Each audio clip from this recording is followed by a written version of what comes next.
Welcome to learnhowtoquilt.com.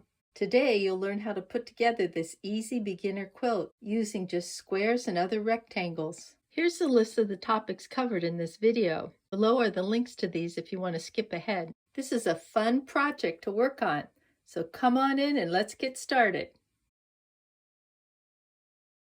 Today's video is part of our Same Quilt, Different Technique series. In these tutorials, you get to review a variety of ways to make the same quilt pattern and learn why you would pick one method over the other. This decision is often based on your fabric choice, your quilting tools, and your skill level or preferred sewing method. So today's method works best when using scraps or directional fabrics. Your sewing machine and rotary cutting tools will speed up the time spent on this project, but you can also hand sew this. Beginners to advanced quilters will enjoy working on this quilt. You can download this supply list and quilt graphic at learnhowtoquilt.com under quilt classes, or you can click on the links below. My I Spy quilt has 35 squares, 5 across by 7 down. The quilt pictured here is a little bit larger, 6 blocks across by 7 down for a total of 42. I ended up making this a little bit smaller because I ran out of the novelty print squares. It's pretty easy just to eliminate a row, or you could add on extra rows. As I said earlier, I use scraps of fabric for my quilt. The background is made from 2.5-inch strips and the squares are 5 inches. Be aware that some of your squares might need to be placed in a particular position. Like this one, if I want the safety pins to be in this direction and I'm sewing this A square right here, then that would work out. But if I come down to this B square and I want to turn this, then my safety pins are going in the wrong direction. If you're using some directional fabric, you'll need to refer to this layout with these blocks when making your quilt. If your squares aren't directional, then it doesn't make any difference which way you add these rectangles. You can turn this square in any direction and it will fit into this quilt. Now this video just shows you how to make the top, but in order to complete your quilt, you'll also want to purchase batting and fabric for your backing and binding. Check out our encyclopedia entry if you'd like to find out more information about choosing batting and making binding. I've left a link below.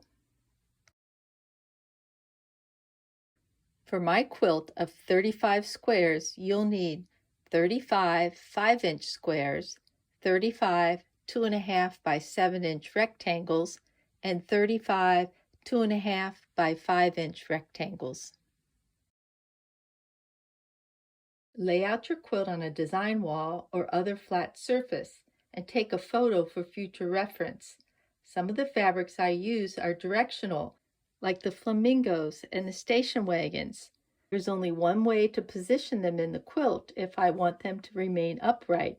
Their positioning in the quilt is important. When you're satisfied with your layout, you're ready to sew. If you don't have to worry about directional fabric, then you'll sew all your blocks like this. If using directional fabric, then refer to this layout and sew each block individually. I'll start with the deer block in the corner. Put right sides together and stitch a 1/4-inch seam. Always press the seam towards the square if you're using a light background. Take the 7-inch strip and put right sides together. Stitch and press. Your block should measure 7 inches square. Return it to the design wall and continue sewing each block. To save time, I like to collect a row of blocks and then place this row next to my machine to be chain pieced. Then I take the chain to the pressing board, press, and return the pieces to the design wall where I pick up the other rectangle. I stack the pile next to my machine and stitch. I double check to make sure they're all in the right place. If you're interested in hand sewing these blocks, there's a number of techniques that you can use to help you get an accurate 1/4-inch seam. Some quilters like to mark a 1/4-inch line on the wrong side of their fabric, and then they use this as a guide when sewing. Others like to use this 1/4-inch tape as their guide. is put it on the edge. And they just sew along this line here.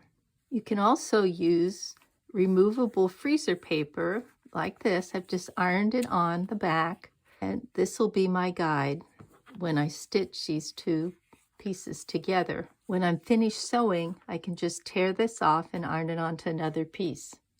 Whatever method you choose, you'll sew each individual block together as you would using the machine. You'll stitch, press, stitch, and then press.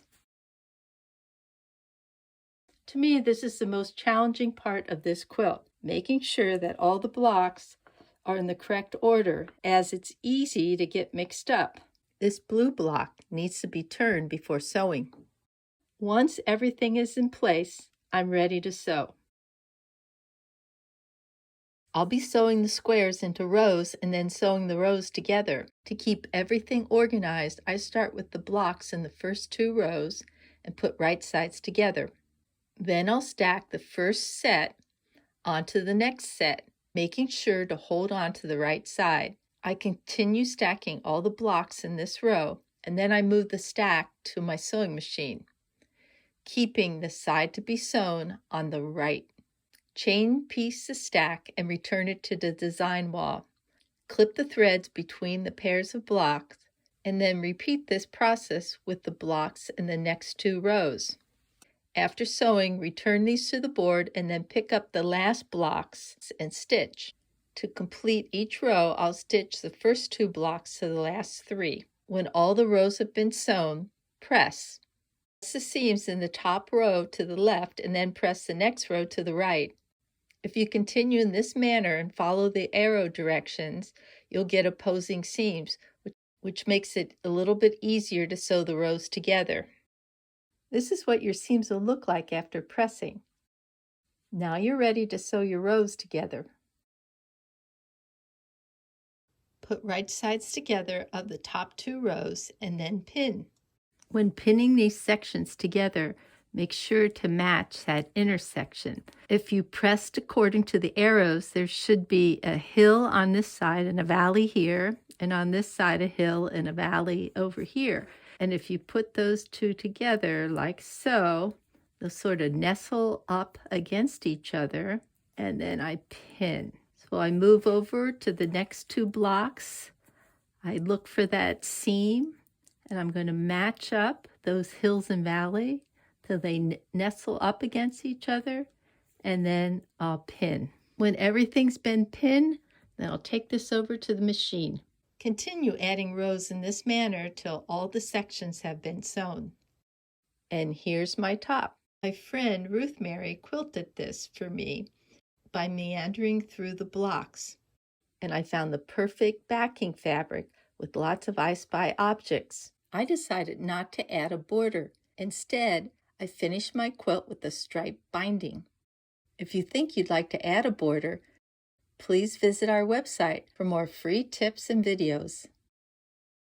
Hope you get a chance to try this pattern. You might also want to check out the other videos in this series, such as this one, where you learn how using precuts can help speed up your cutting and sewing time. In this video, you'll find out about yet another quick cutting and sewing technique using just a few fabrics. Make sure you stay tuned, and thanks for visiting LearnHowToQuilt.com.